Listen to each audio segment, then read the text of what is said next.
Good morning and happy Monday, and welcome to the first installment of Accessible Alpha's market update for the week beginning August 19th. My name is David Baines. I am the principal for Pantile Investments. Very happy to be bringing this to you. The point of this is to get a 5 to 10 minute just market overview of what happened last week, what's going to happen potentially this week, to make you a better trader. We discuss all of this on our Discord, so link below if you're on YouTube to join our Discord. And if you're listening on the podcast, head over to YouTube, grab that link, and we'd love to talk to you about what's going on with trading. And this is just your market overview. So here we go. So first things first. Let's please keep in mind, Pantile Investments is a FINRA registered RIA, and because of that, everything that we present here in these market updates, they're just educational. They're just informational. I will surely talk about markets and maybe even positions I'm holding in the firm, things like that. But in no way, shape, or form, does that mean that I'm advising you to trade these things or to not trade these things or to think about the markets the way that I do or anything like that. It's purely just a informational, educational way to talk about markets. So with that out of the way, let's get started with market news. So last week was pretty wild in the markets. There's really kind of two things that I always think about. There's economics, the economic news, and there's the market news. So on the economic side of things, a lot of good data came out. So jobless claims were down. Unemployment was up slightly, but hanging around 4, which is great. Again, CPI, is up a little bit, but hanging at 2.9 for an annual rate. The Fed always wants that around 2, so it's crawling down, which is nice. As we kind of move along, the markets are expecting, less and less of a rate cut. Remember we started the year with talking about, 6 to 7 rate cuts. It hasn't really worked out that way. And the reason why is that the economy still seems to be pretty strong. So especially as more economic data comes out, like, for example, last week retail sales came out and they were really strong. So yes, prices are high, surely higher than we'd like them in the economy. But if folks are still buying things, then that's basically why we're seeing the probability of the size of the rate cut becoming smaller and smaller. So, the basic summary here is that, reports are strong. The economic reports are strong. And if that's the case, then, the rate cut seems to be, we think there's going to be one in September. Jerome Powell will maybe talk about that on Friday of next week as he hits Jackson Hole in that summit. But it seems like the economy is really strong. So that's basically what we're up against now. For market news, I think the big, earnings news maybe of last week was Walmart. They had a 6% gap up on Thursday when they announced earnings. So we're going to talk about kind of industry rotations and, why something like Walmart seems to be like really great buy right now. I mean, fundamentals aside. But the other piece is, clearly this week we saw a huge rally. We'll get into the indexes in a second. But there seems to be strong buying volume in the indexes, maybe not as much as I would like. We're going to talk about that in a little bit. But it seems like there's a huge rally last week. We'll see how long it lasts. We'll see. We're not quite at highs yet.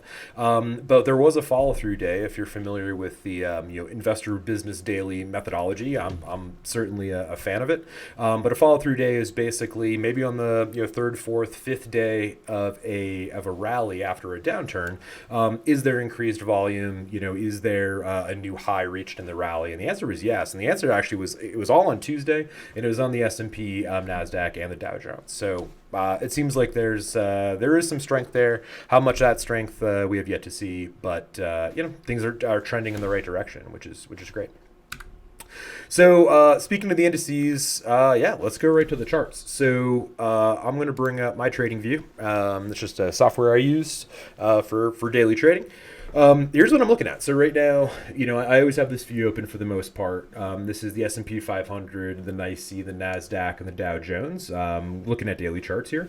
As you can see, last week, I say daily charts, but it was on weekly. There we go. For daily charts, like I said, we, starting on Monday, of last week, we saw this huge rally after this large sell-off.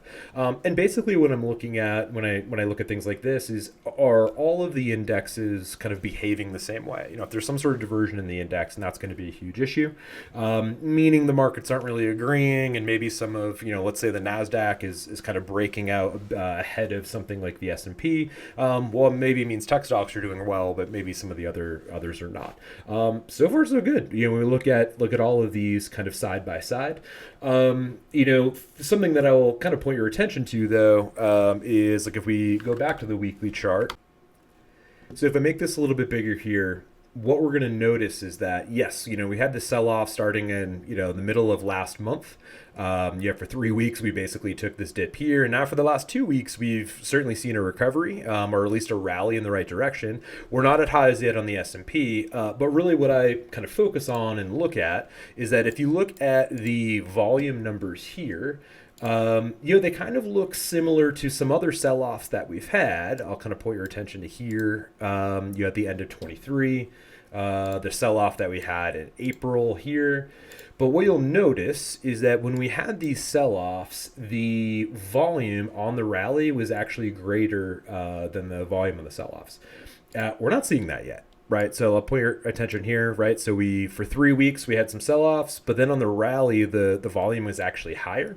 And that typically means that it's going to power through. Here we're going to see in the opposite, right? Still a little too early to tell. We've only had 2 weeks since the sell-off. But as you can see, the volume is just a little bit lower. So I don't know what that means. We had a very large bull run, the past 7-8 months. Our firms, large institutions taking profits, and now they're going to kind of just hang out for the rest of the year. We don't know, right? There's still, some more weeks to kind of develop here to see what happens.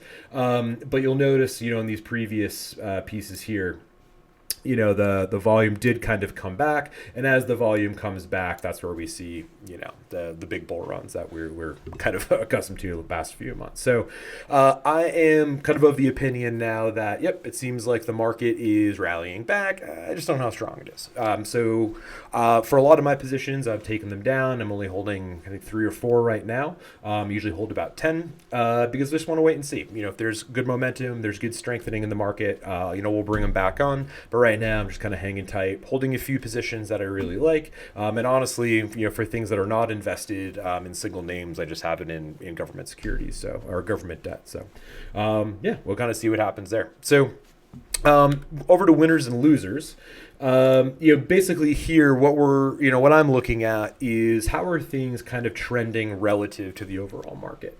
So with some of the big names, I'll do an analysis like this where, we'll have Apple going back to basically the beginning of, let's do the beginning of July.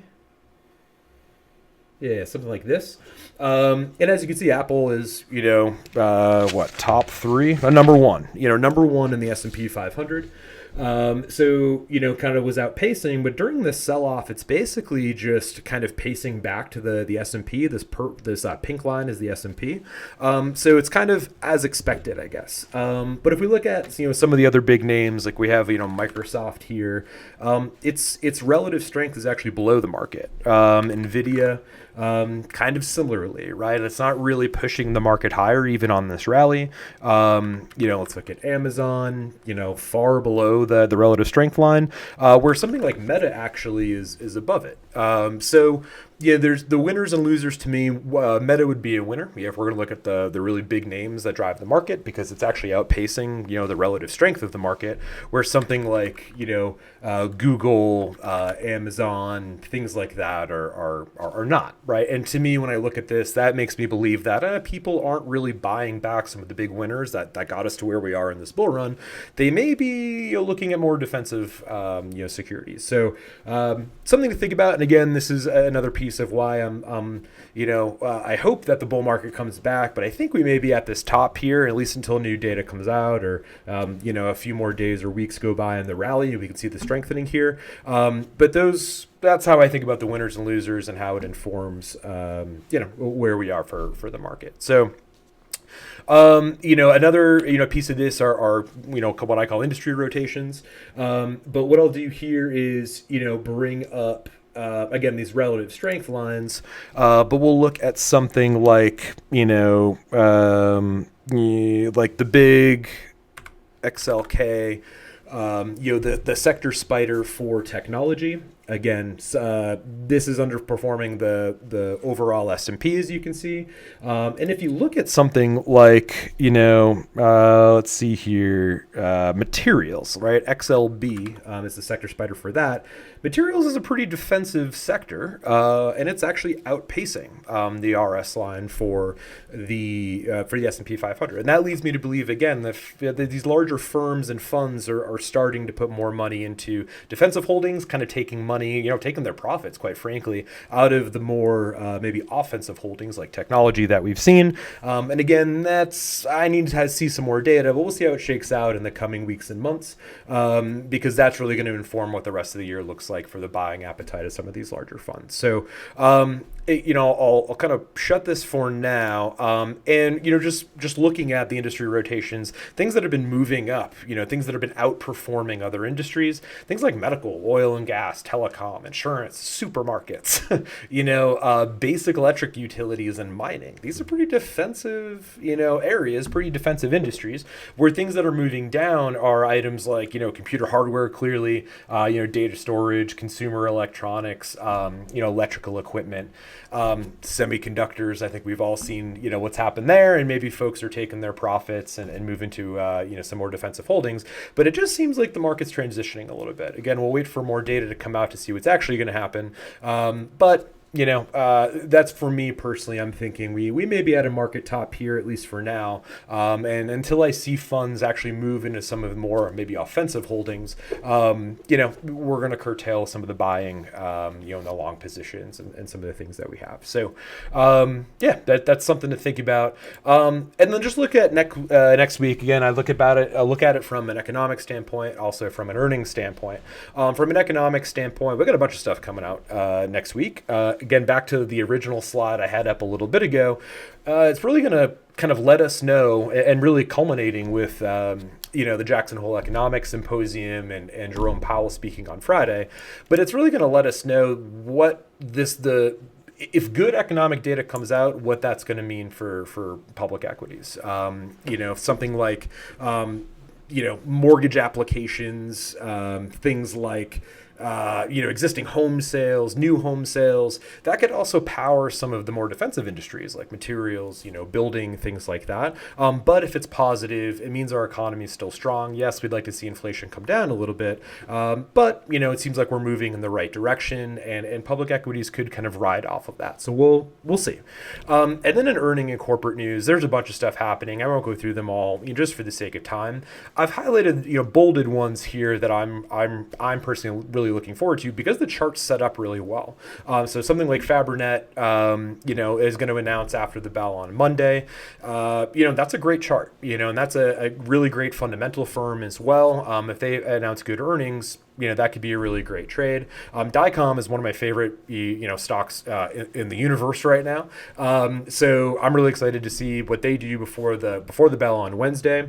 And then again, some of these, more retail-like firms like TJX, they're going to announce before the bell on Wednesday. Again, great chart, great fundamentals. Seems like a great company. Yeah, maybe more of a defensive holding in a way. It's certainly not NVIDIA. But if it pops off, that could be something that could be a great long, as we think about the back half of the year and what we're going to hold. And then, just two kind of favorites as well, Intuit after the bell on Thursday, and then Kava Group, which again, these are just two great charts, after the bell on Thursday as well. A lot to look forward to here. So I think with the mixture of just the economic data that we're going to get, and if that's really positive, that could help the bulls run in a few different ways. And then just, based on these earnings, we can see what individual names may be attractive, both on the chart sense, a technical sense, but clearly on a fundamental sense as well, since they're outperforming. As we again, that was the news for next week.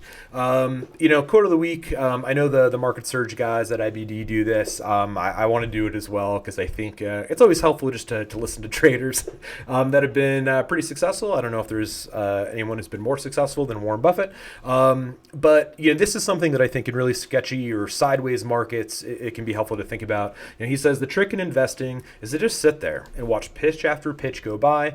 And wait for the right one, right in your sweet spot. And if people are yelling, swing you bum, just ignore them. I think there is no better advice in markets like this than exactly that. Things are a little sideways. Like I said, yep, we're seeing this rally, but, it's kind of driven by more defensive holdings. I don't know if the volume is really there. It could just be a rally up and then it's, could fall apart and we could be in bear territory, although we have, quite a ways to go to do that.